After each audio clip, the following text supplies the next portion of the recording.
Welcome to this Canadian Cancer Society webcast, Seeking Fertility Options While Navigating the Path of Breast Cancer Treatment. This webcast is generously supported by RBC and Roche. Hi, my name is Nicole Da Silva. I'm a peer support specialist and the moderator of CancerConnection.ca, and I will be your host today. In today's webcast, we'll be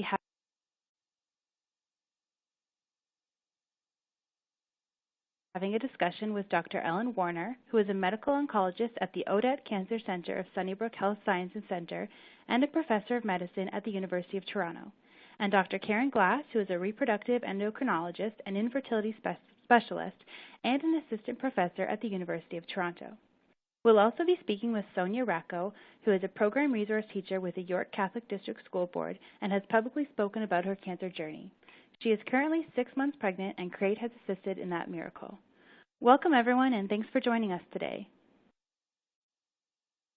In today's webcast, we'll be discussing the importance of fertility preservation, options for fertility preservation, fertility decisions based on the journey of a breast cancer survivor. Before we do get started, I have a few housekeeping items that I'd like to quickly cover. Throughout the webcast, we'll be pausing to accept your questions. Please submit your questions at any time using the Q&A widget, which you will see at the bottom of your screen. They'll be sent to me, and I'll aspire to get you answers from our speakers. From time to time, we'll also be referencing some useful resources or links to websites that inform our discussion. Click on the resource widget on the bottom of your screen to get access to these resources. If you have any issues with the technology, click on the Help widget, the question mark. Now, with all that out of the way, let's get started. To begin with, we'd like to ask everyone a poll question. Which of the following answers best suits you? So as you'll see, the answers here are, I'm a cancer patient considering fertility preservation or treatment. I'm currently undergoing fertility preservation or treatments. I'm caring for a loved one and interested in learning more. I'm a healthcare provider, or other. To answer a poll, just click on the answer that best suits you, and it'll help us to get an understanding of who's all on the call today. So we do see a few answers coming through. I'll just give you a few more seconds, and you'll be able to see who we all have on the call today. All right, so let's take a look. So it looks like we have a fair balance right now on the call. We have 27% who are a cancer patient considering fertility preservation or treatment. We also have some healthcare providers, and we have people who have identified as othered as well. So now that we do have an idea of who's all on the call today, I'd like to introduce Dr. Warner, who is going to begin our conversation today. Thank you, Nicole. Thank you for joining us. Pardon? Thank you for joining us. My pleasure. Over the last 10 to 15 years, there has been an explosion of interest in the fertility issues of cancer patients, also known as oncofertility. And because breast cancer is the commonest cancer in women of childbearing age, there has been a particular focus on the fertility issues of breast cancer patients.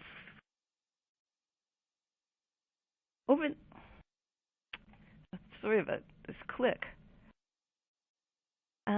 Looks like a slide got lost. But over the next 15 minutes, I'm going to briefly discuss 4 topics: how breast cancer treatment might cause infertility, reasons for the growing interest in oncofertility, some concerns that breast cancer patients or their healthcare providers may have about the safety of pregnancy in general and of fertility preservation in particular after a breast cancer diagnosis, and an exciting new study called Positive that will soon be opening in Canada, which some of you might be eligible to participate in. To understand how breast cancer can affect fertility, let's start by looking at normal female fertility. In order for a woman to become pregnant naturally, she needs to have an adequate number of healthy eggs in her ovaries. These eggs are all made before she is born, and new eggs can't be made after that. So these just got a bit out of order. Sorry about that. When a baby girl is born, she has the most eggs she'll ever have in her lifetime. From then on, her eggs begin to die spontaneously, so that by the time she is 30 years old, approximately 90% of the eggs she had at birth have died. By age 45 or 50, the number of healthy remaining eggs is so low that just about all women are infertile.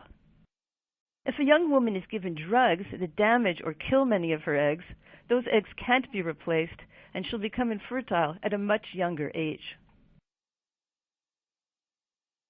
So what does breast cancer therapy do to fertility? Because breast surgery and breast radiation don't affect fertility, but chemotherapy and hormone therapy often do. Most young breast cancer patients receive chemotherapy, and many chemotherapy drugs damage a woman's eggs.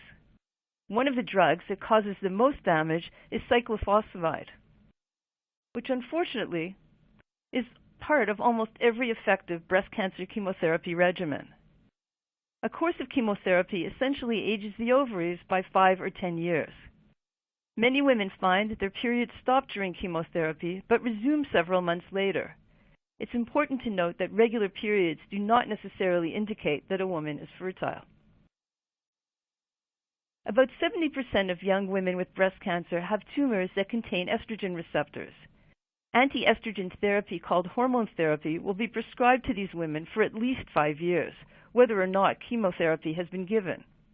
Although hormone therapy doesn't damage the ovaries the way chemo does, it forces women to delay pregnancy, and during this delay, the ovaries are aging naturally and fertility is declining. Women theoretically can get pregnant while taking tamoxifen alone, but must not let this happen, because tamoxifen can cause birth defects if not stopped at least 3 months before conception. Women receiving ovarian suppression therapy are unable to get pregnant.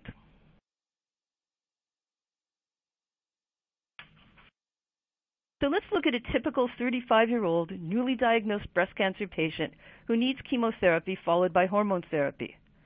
After chemotherapy, her egg supply will be like that of a 40 or 45-year-old woman. And even if she interrupts her hormone therapy after 1 or 2 years to try to get pregnant, as many women do, it's extremely unlikely that she'll be able to conceive naturally. This is very similar to what Sonia, our third speaker this evening, was told at the time of her breast cancer diagnosis to expect after her treatment. But all this has been known for decades. Why is oncofertility receiving so much attention now? There are several reasons. One reason is that it's finally becoming clear to oncologists that for breast cancer survivors, just being alive isn't enough. Studies all show that survivors also want to maximize their quality of life after breast cancer. For example, in a recent study from Harvard, in which a large group of young breast cancer survivors were surveyed, the researchers found that fertility was the most important issue for these women, second only to fear of cancer recurrence. If fertility issues had been addressed prior to their treatment, these women reported a better quality of life. But if fertility issues had not been addressed at the time of their diagnosis, many of these women reported feelings of grief and regret. A second reason for the recent interest in oncofertility is a progressive delay in the age of childbearing. In 1973, the average age of a woman having her first child was 23. Today, it's 30. This means that many young women newly diagnosed with breast cancer haven't even started, let alone completed their families. Another reason for the greater oncofertility awareness today, which is actually really good news, is that breast cancer cure rates are steadily rising. There are now more young breast cancer survivors than ever who are healthy and want to have a baby. But these first 3 factors are only relevant because of the fourth. We finally have several excellent ways to preserve the fertility of most breast cancer patients before they start their treatment. And Dr. Glass will be describing these to you in the next talk. But there is still some resistance among oncologists to discussing fertility issues with breast cancer patients and to referring them for fertility preservation because of safety concerns, and I'd like to address some of these. The most fundamental question is whether pregnancy after breast cancer is safe for the mother and for the baby. For many years, breast cancer patients were told to avoid pregnancy out of concern that the high estrogen levels of pregnancy might trigger cancer recurrence, particularly if the tumor was estrogen receptor positive. Multiple studies have shown not only that pregnancy doesn't increase the risk of recurrence, but that it might even lower recurrence rates in some patient subgroups. Pregnancy seems to be safe even for women who get pregnant within 2 years of their diagnosis, and even if the tumor is estrogen sensitive. Breastfeeding does not seem to increase the risk of recurrence either. Another fear was that babies born to women who had received chemotherapy for breast cancer in the past might have a higher risk of birth defects because of damage to the eggs by the chemotherapy. Fortunately, studies show no evidence that this is true. However, if a woman has to restart hormone therapy after delivery, she shouldn't breastfeed because the hormone drugs get into breast milk.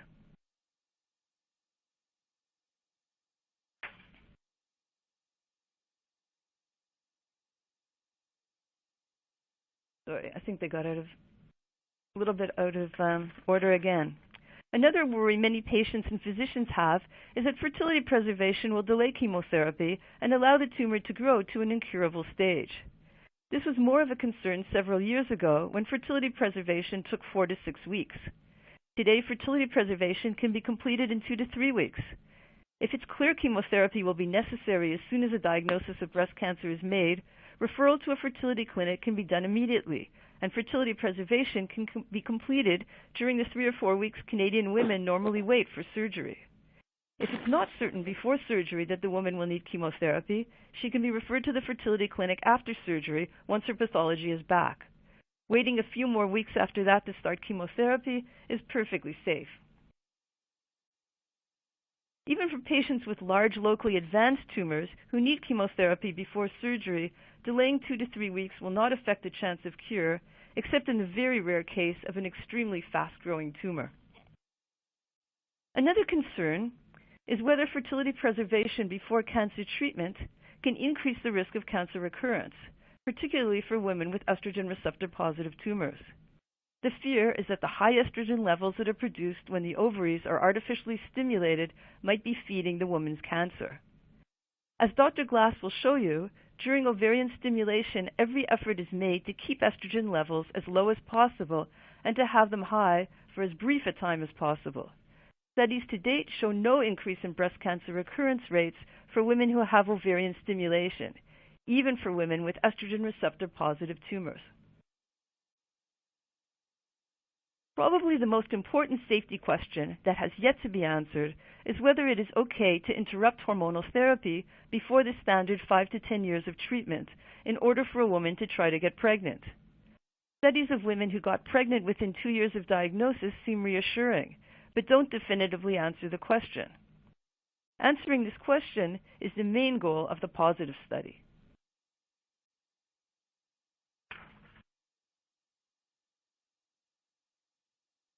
Multiple centers all over the world will be participating in the positive study.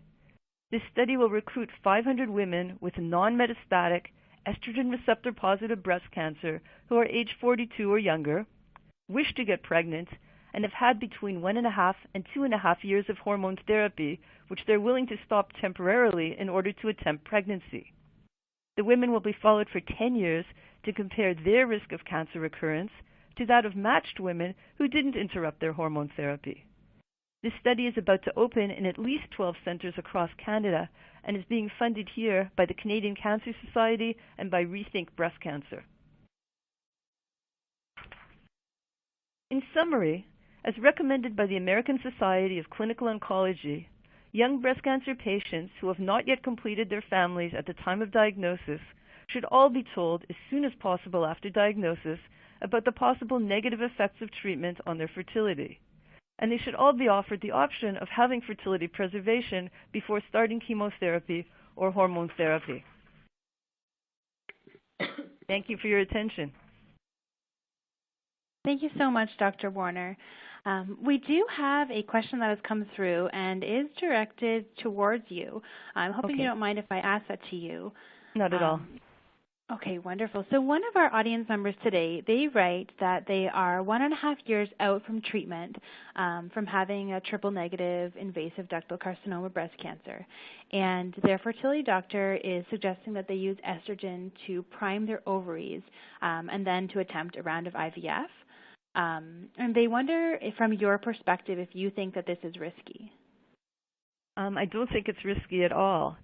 Certainly this is a patient who doesn't have hormone-sensitive breast cancer, so the estrogen is not a factor here. We don't worry about it at all. But even if she had estrogen receptor-positive breast cancer, because the ovarian priming is brief, and really, she would be, if she were having a natural pregnancy, her body would be priming her with estrogen anyways. We're not concerned about this. But these are the type of things, that the positive study will answer for the estrogen receptor-positive patients definitively. But for this woman, I'm 100% perfectly confident that this is safe. Okay, wonderful. Thank you so much. And thank you for the information you provided as well. At this time, I'd like to introduce our second speaker today, Dr. Glass. Dr. Glass, thank you for joining us today as well. Thanks, Nicole. It's a pleasure to be here. Thanks for inviting me. So I'm going to talk about, as Dr. Warner and Nicole mentioned, some of the options for fertility preservation for young people with breast cancer. And our objective is to discuss the options of not doing anything and what you could do if you didn't do anything before the breast cancer, what you could do after. We're going to talk about embryo and oocyte, which is an egg, freezing, and we're going to talk about ovarian suppression during chemotherapy. I'd also like to update anybody who is online from Ontario about the new In Vitro Fertilization funding, and we will talk about success rates, because we can do all the freezing we want, but if it doesn't work in the future, then why bother? So important to know success rates. So one of the questions that everybody asks is, to me and to Dr. Warner, is, well, how much damage will this chemotherapy cause? And this graph may look somewhat complicated, but if you just look at the two circles, you can see that the circle of before chemo and the circle of after chemo, or comparing someone who got chemo to who didn't get chemo, has shifted approximately 10 years. So from this study, it shows that the damage of chemo is going to age your ovaries approximately 10 years. So if you're 25 when you get chemo, when you finish it, your ovaries will have the ovarian reserve of approximately a 35-year-old. So in terms of our options, we will move forward and talk about doing nothing. So for some people, the diagnosis of cancer is so overwhelming, and they feel this great urge to move forward with treatment, and they just feel they have so much on their plate, and they're so overwhelmed that they don't want to do any fertility preservation at the time of the diagnosis. But they ask me, what would their treatments be later? So one option is to do nothing now and do an IVF cycle to try and freeze eggs if the ovaries have not been too badly damaged 6 months after chemotherapy. Now for breast cancer, this is very complicated because approximately 70% of the patients will be on hormonal therapy, and they're unable to do an IVF cycle and freeze eggs. But if a patient was triple negative and was estrogen receptor and progesterone receptor negative and was not on hormonal therapy, then a minimum of 6 months post-chemotherapy, they would be able to go ahead and do an IVF cycle to either freeze eggs or freeze embryos. The other option is, which is often something that comes up when I see women who are over 40 who are worried about fertility preservation, is that they know that over 40, there's a very, very high chance that they will be menopausal by the time they finish chemotherapy, and especially if they have a delay of 5 years because of hormonal therapy. So in that situation, in the future, when they're ready to conceive, we would be able to help them with either a known egg donor, like a cousin, a sister, a best friend, or an anonymous egg donor. So even if we're unable to help them have a child that is genetically theirs from their egg, we could provide an egg donor so that they could mix that egg with their partner's sperm to make an embryo, and then we could put the embryo inside their uterus and they could still carry the baby. So they could still go through pregnancy and deliver a baby and do everything that a woman would naturally and normally do, with only that one egg having come from a younger woman. So the most common procedure that breast cancer patients decide to do for fertility preservation is IVF, or in vitro fertilization, also colloquially known as a test tube baby. And to go through an IVF cycle, it takes approximately 10 to 12 days to stimulate the growth of eggs. Now, sometimes that's a day or two longer, depending on when we start the stimulation.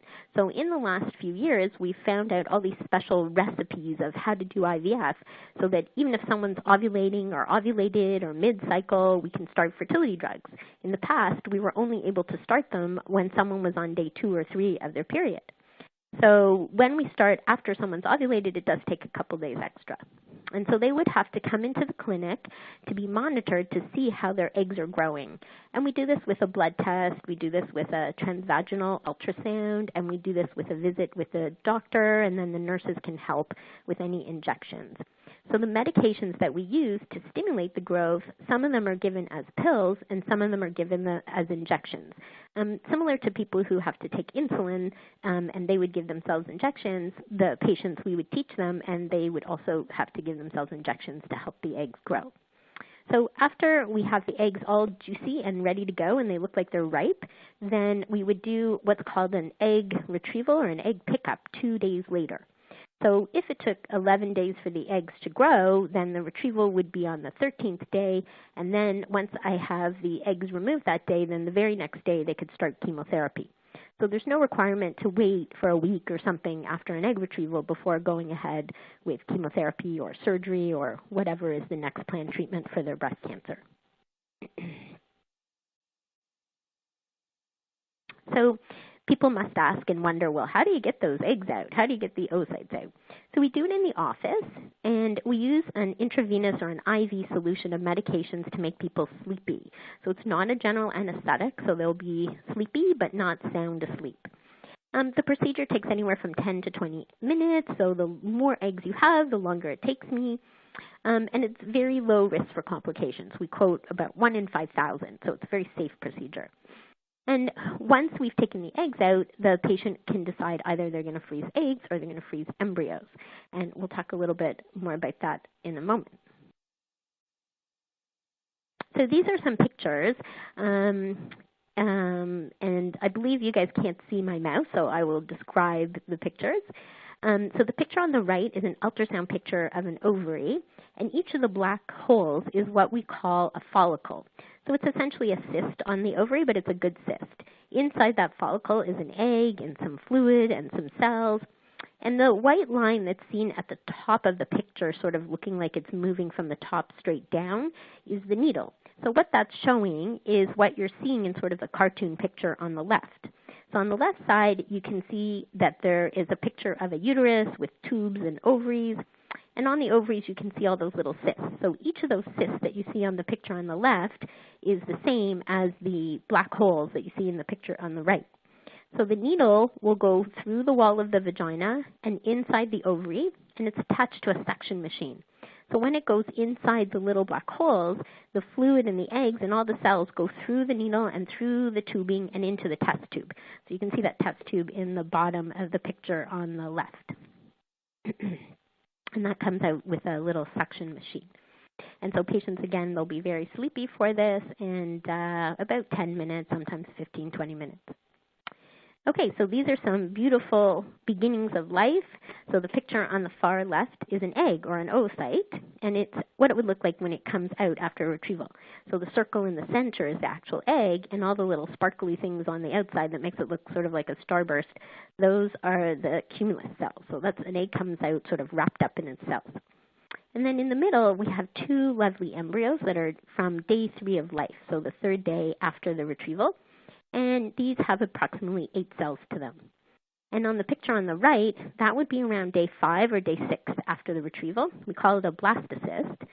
And the baby part is on the bottom right where it says ICM. That stands for inner cell mass. And that's the part that's going to go on to form the baby. And then the outside part is the part that's going to go on to form the placenta or the afterbirth. And we call that the trophectoderm. So that's a beautiful blastocyst. And nowadays when we freeze embryos, we would always make sure that they're strong and hardy and freeze them on day 5 or 6. So if we freeze them earlier, we're not sure if they were strong enough to make it. And then I might be saying, oh, you have 10 embryos in the freezer, but maybe only 5 of them are really strong and hardy. So nowadays, we would freeze always at that strongest point when we knew they're more viable on day 5 or 6 as a blastocyst. So there's two ways to fertilize an egg. The picture on the left is a picture of an egg with millions of sperm swimming around it. So sperm are the smallest cell in the human body, so they just look like speckles on this picture. But each one of those little dots is a sperm. And so the strongest sperm is going to be the one that's going to make it into the egg to fertilize it. So this would be the more natural way of doing things. And then the picture on the right is what we call ICSI, or intracytoplasmic sperm injection. So in that case, the big circle in the middle is the egg, and then coming from the right side, you see this little needle pin-like thing. So that's what we call a pipette, and it would go inside the egg cell with one tiny little sperm in there. So on my screen, the labels are a little bit small, but there's a little dot in the middle of that pipette needle, and it's the sperm. But on my screen, it's very small and hard to see.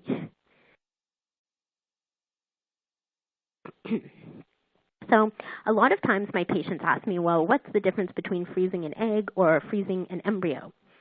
And so the American Society of Reproductive Medicine has looked at all of the data, and what they decided is that we shouldn't consider it experimental because we've been freezing eggs for 15 or 20 years now, and that we consider it as a sort of standard procedure from an IVF clinic. And they looked at the data, and they found that for women that are less than 35 years old, so the majority of the breast cancer patients who I see would be less than 35, that freezing an egg has just as good a chance of one day going on to form a beautiful baby as freezing an embryo. And so that's really important, because if I see someone who's 25 years old and they're not yet married and they don't have a partner, they may one day meet their life's partner and they'll want to use his sperm to fertilize the egg to make a baby, as opposed to at the last minute under pressure having to buy donor sperm to make an embryo because they feel that it's their only chance to have a baby one day.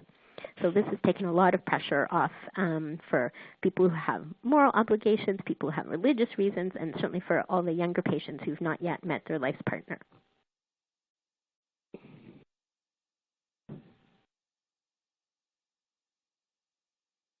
Okay. You guys see anything on the screen? I have not changing. There we go. Sorry, let me just try and go back. I think one of the slides was not loading. Okay, there we go. Now I've got loading. Okay, so one of the things Dr. Warner talked about is what do we do during our protocols to try and make the stimulation in IVF as natural as a regular cycle of just getting your period. So we use the drug that's called Femara or letrozole, which is an estrogen aromatase inhibitor, and it is a drug that was invented originally to treat breast cancer. So it figures very, very well for us because this is a drug that has two perfect uses and fits in perfectly to a breast cancer patient. So we're giving her a drug which is known to help treat breast cancer, but it's also a drug that's known to really help egg quality and really help in the fertility world. So it's the greatest thing since sliced bread. It really, really helps us. And it'll keep the estrogen levels to a normal range, so what a woman would normally have if they were ovulating and just having a regular cycle. The other thing that we've done in the last year or two is that we've been able to have a special way that we trigger just before the retrieval that helps prevent any side effects of the IVF. So one of the most common side effects is called ovarian hyperstimulation syndrome, and that can make women get bloated and feel quite unwell, which is not good timing if they're about to start chemotherapy. So with this special trigger that we use, it will decrease the estrogen levels very quickly and help the patients recover from their IVF very, very quickly so they can move on to do whatever they need to do for their cancer treatment.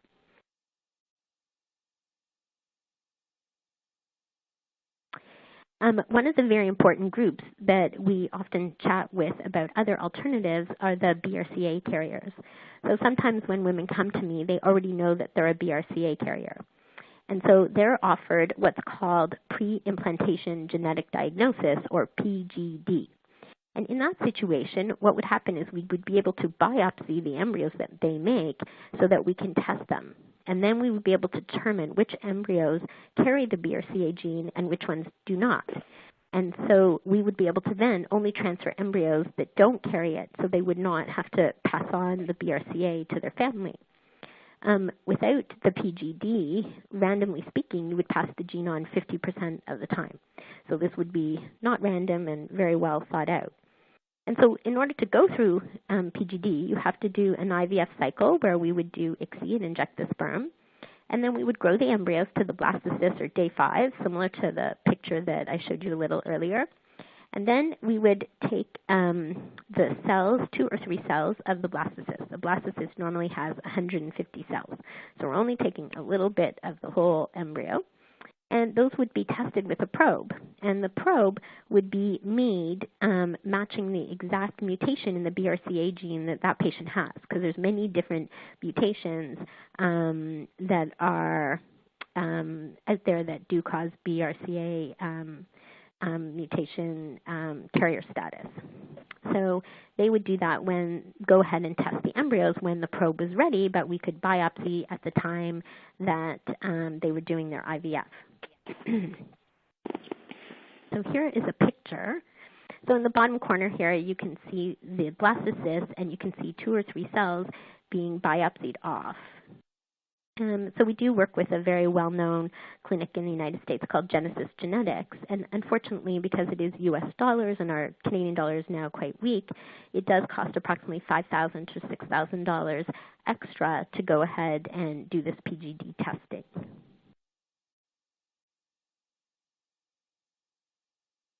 So how about the OHIP funding? What is going on? Essentially, the government has said for all women in Ontario who are less than 43 years old, they can have 1 cycle of funded IVF. And it covers basically every single thing that you would do in an IVF cycle except for the medications. And the medications themselves can cost anywhere from $3,000 to $4,000, depending on how many days and what dose of drugs each patient is individually on. We also have a lot of help from the pharmaceutical companies to donate compassionate medications to help patients who are going through oncofertility treatments to be able to complete them and not have financial worries. Also, there are storage fees to keep your eggs or your embryos in the incubator in the freezer tanks, and that's $395 per year. But with the OHIP funding, everything else would be covered.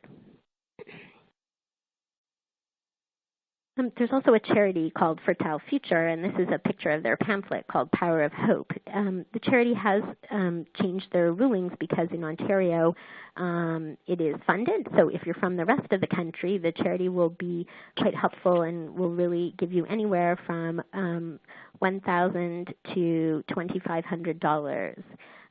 In Ontario, they're not exactly helping patients specifically anymore, but that's another story for another day, I think. So how about ovarian protection? So I always say to my patients, if I had a chemo-proof vest for the ovaries, I would have the best situation possible because I would be able to just protect them and not have to do any of these other things we talked about. There are some medications have been tested, but in these medications that have been tested, we haven't found that they work perfectly.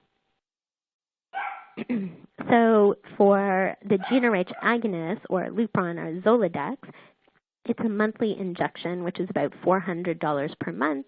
It needs to be given not in the middle of chemotherapy because the platelet levels need to be okay, so you need to not get bleeding from the injection because it's given in the tushy.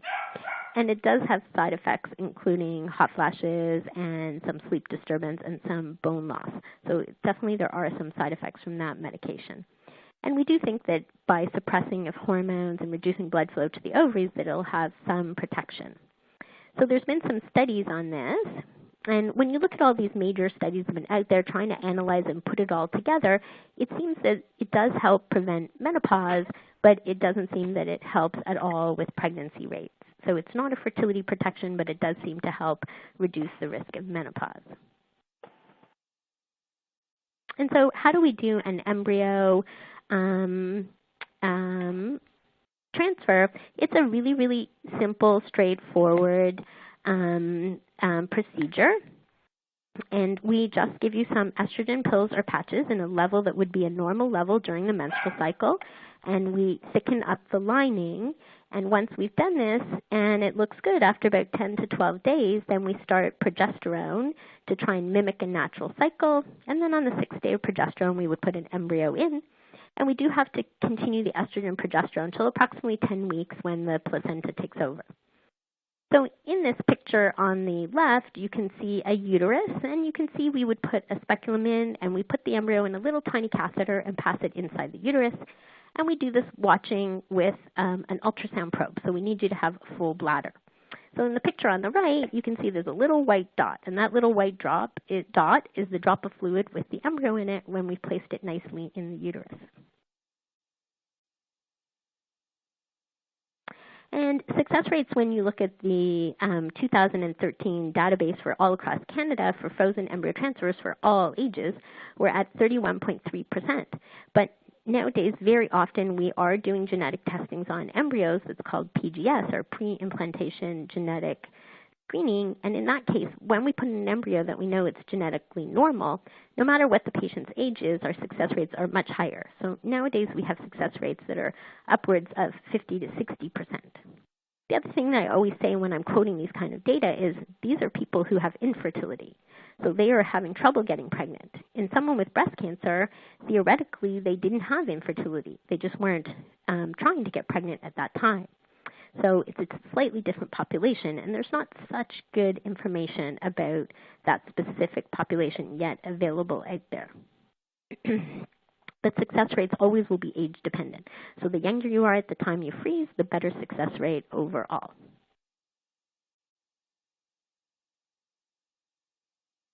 So in summary, we know that chemotherapy and time delay from hormonal treatment can have a significant effect on the ability to conceive. We know that embryo cryopreservation is the most well-established fertility preservation strategy, and we know that egg freezing or oocyte cryopreservation is an effective option.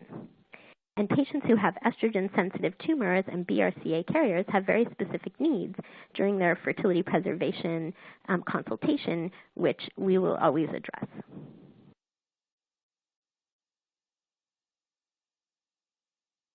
Okay. Thank you so much, Dr. Glass, for all of this information. I think you really helped us to get a better understanding of the process. I just wanted to thank you again, and at this time I'd like to also introduce Sonia, who's going to be sharing a bit about her own personal experience. Thank you, Nicole. Hello, everyone. My name is Sonia. I'm right now 40 years old, and I am a young mother of a 6-year-old little girl, wonderful little girl. And everything that Dr. Warner and Dr. Glass spoke to you about is very relevant to my journey. Dr. Warner is my oncologist, as well as Dr. Glass being my doctor who helped me create the life I have right now inside me. So I'm going to tell you a little bit about my journey through the whole process of cancer. And I want to start with some very significant dates in my life. These were some of the ones you see listed here are some very important dates that we don't forget, and I'm sure that everybody who's listening has those dates that they can remember. So respectively, those dates are a time when I met my husband, finding out that I was pregnant, my wedding day, the birth of my daughter, and August 18 was the day that I was told that I had breast cancer. So that was a very significant day in my life. It totally took me for a loop. No history in my family, and it was something that we really did not expect. I found the tumor, the lump. I didn't know what it was. I really just thought I was breastfeeding at the time, and I thought it was just a clogged milk duct that I just had to massage through, but the lump just kind of never went away. So at the time that I was told, my life went from a nice even keel with a nice pace to something that just took off.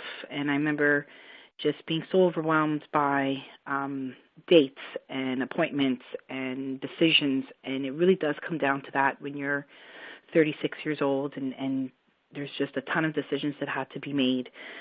So I found myself at a kind of a crossroad, many a crossroads. And I've selected this picture because it really does encompass and show how I was feeling at that time in my life. Even though I wasn't alone, it was still a very kind of lonely decision at that time where I had to really take inventory of what was happening in my life and make those decisions. And it was really difficult at that time, just getting used to the diagnosis and being told you had breast cancer and knowing what direction to kind of take at that time. So here I included a picture of my husband and my daughter. And my daughter, that's how old she was when I was diagnosed. And very young. She was only 20 months, and my husband is a young father also. And so at that time, it was really about finding a new normal in your life. And that's what it was at that time. It was really finding my new normal. So here we are. I got diagnosed with breast cancer, have a beautiful little girl, and a whole life ahead of me. So I had to really just find that new normal. So one of the biggest mistakes I made at that time was going on the internet. And I selected this picture because usually we start with looking, being very calm before we go on the web. And then I went on the web, and I remember Dr. Warner so many times telling me, do not go on the internet because it can be a very, very scary place, especially when you're newly diagnosed and you're learning about your cancer and having to make all those decisions.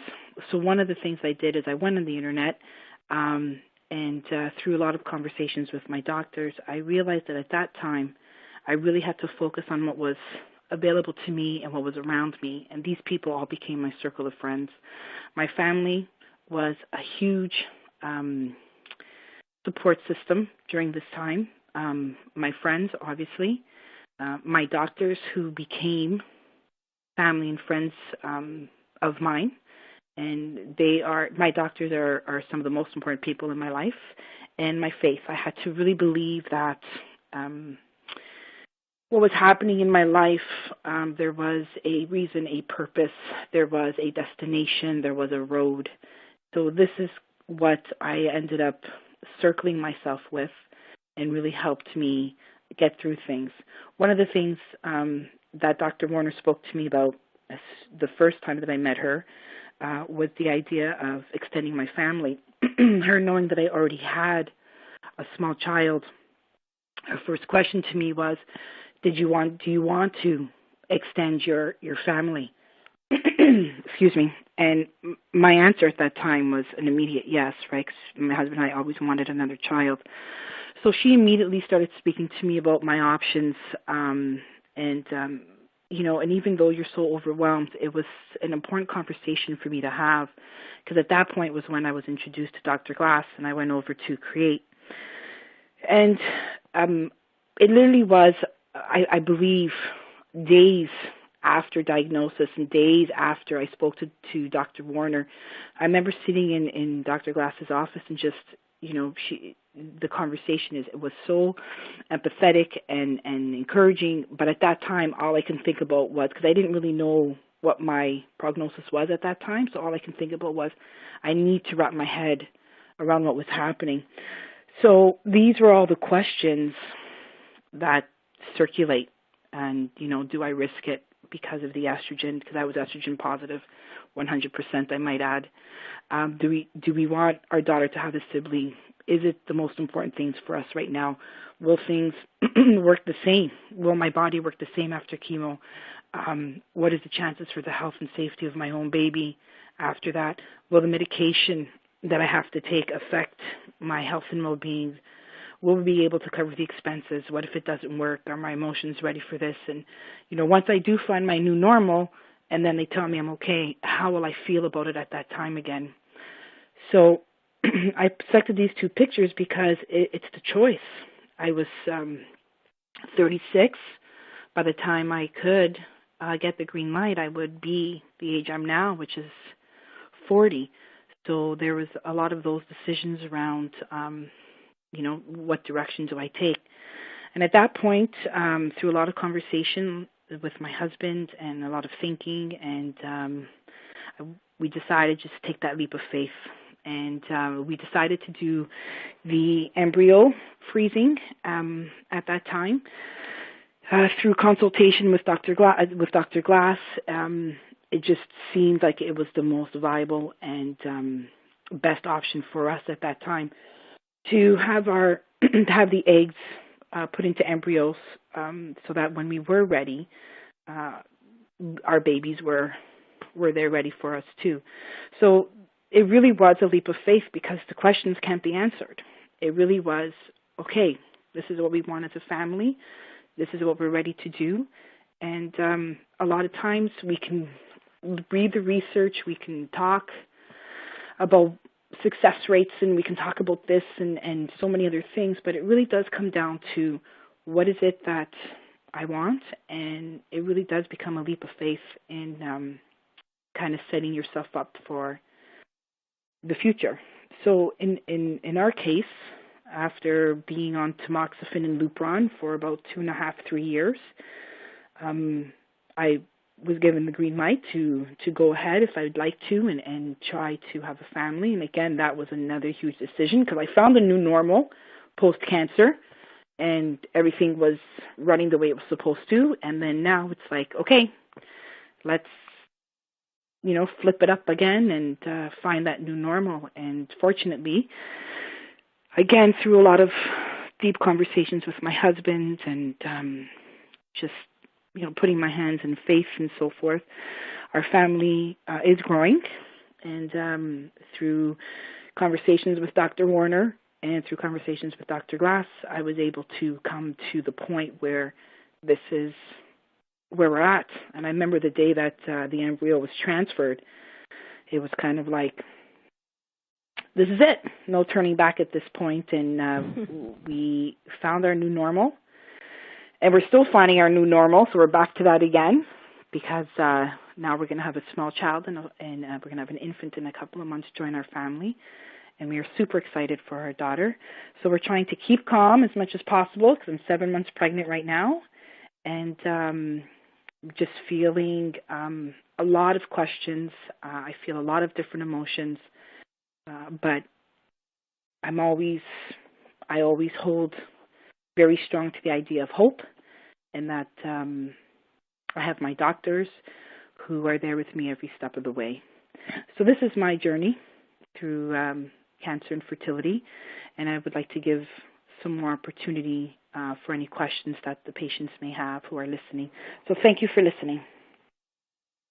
Thank you so much for sharing, Sonia, for sharing about your journey and how you've come to some of the decisions that you've had to make that have been really difficult.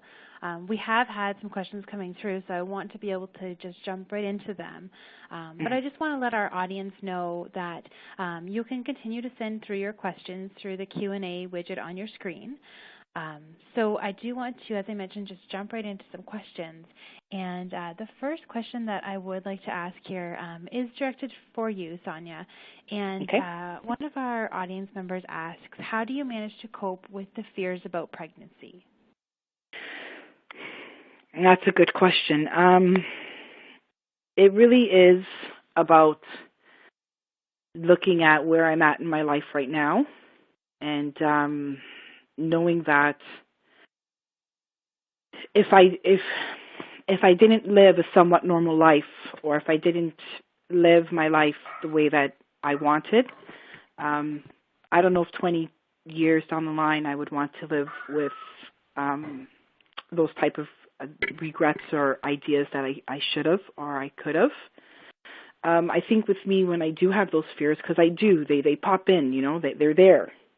I really try to put things into perspective in my life.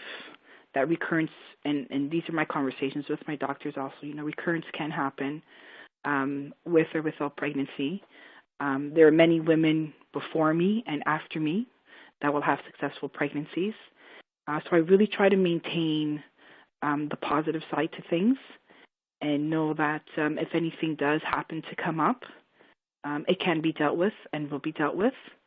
And I just try to look at the joys of living every day in that present moment. Thank you so much for sharing. We have had some other questions, and I'd like to jump into another question that we've gotten from one of our audience members. And they write, their cancer is HER2 positive, and they're wondering if they can experience different fertility issues than a woman who maybe doesn't have hormone receptors.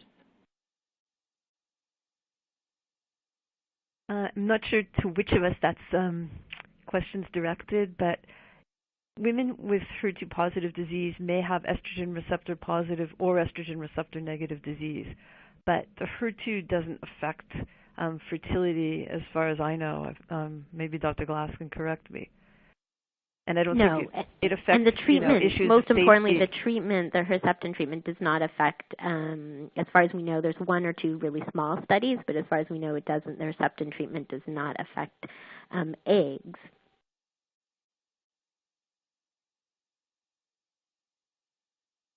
Okay, wonderful, thank you.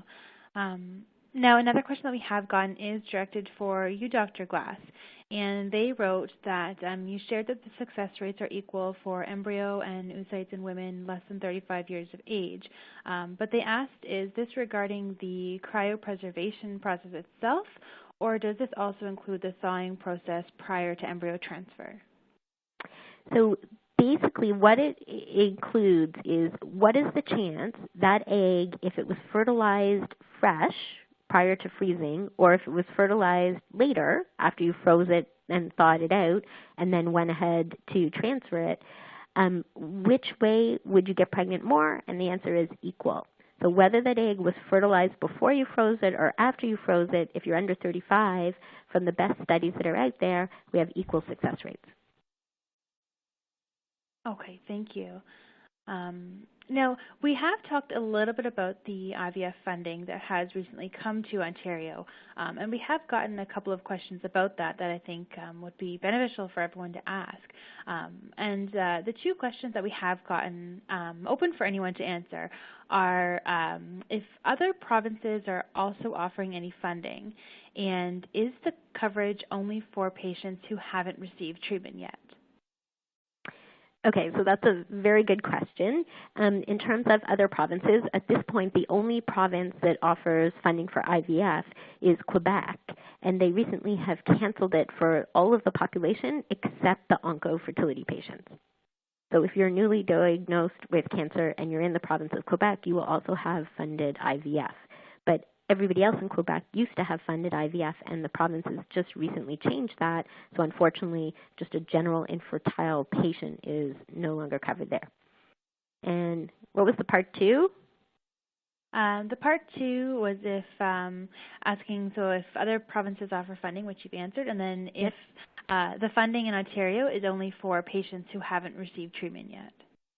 Okay, so every single person in Ontario, whether they're an infertile patient or they're an onco-fertility patient, gets one funded cycle. So they can decide how they use that one funded cycle. So if you don't use it when you're just newly diagnosed and you come and you're 38 years old and you finished all your tamoxifen and all your treatment and now you want a baby and you need some help from a fertility clinic, then you would still be eligible for one funded cycle. Okay, great. Thank you. Another question that we have gotten is in regards to support being offered. And they ask if there's any support being offered for not only the patients themselves and their emotional well-being, but for their partners as well. I know that when I got diagnosed, there were, that was part of the PINK program, there were options for my husband too.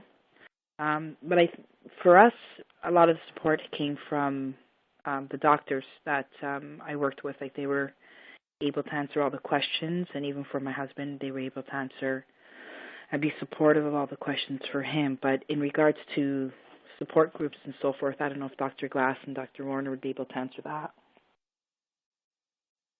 We don't have a formal support group for the husbands. We actually tried to have one for husbands of young breast cancer patients in general. We were going to call it Out of the Blue, but the husbands didn't want to show up.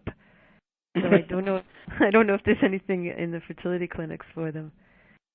Sure. So I'm not sure of all the fertility clinics in Canada, but certainly at our clinic, we have a whole group of counselors, the majority of which who either have a master's or a PhD in social work. And so anybody can access that service. So whether you're the patient or the husband or the best friend or the mother or the father, we would be happy to chat with you and help you out. Oh, that's fantastic. Thank you. And thank you, everyone, for answering that one, too. Another question that we have been getting, we've got it from a couple of people, is asking about success rates for implanting frozen eggs from an onco patient into a surrogate. Is there or are there better success rates for that? So the success rate is always based on the quality of the embryo, not on the uterus, assuming that the person doesn't have anything wrong with their uterus. So if somebody had fibroids in their uterus or something like that, then that's a whole other story that could certainly affect their fertility.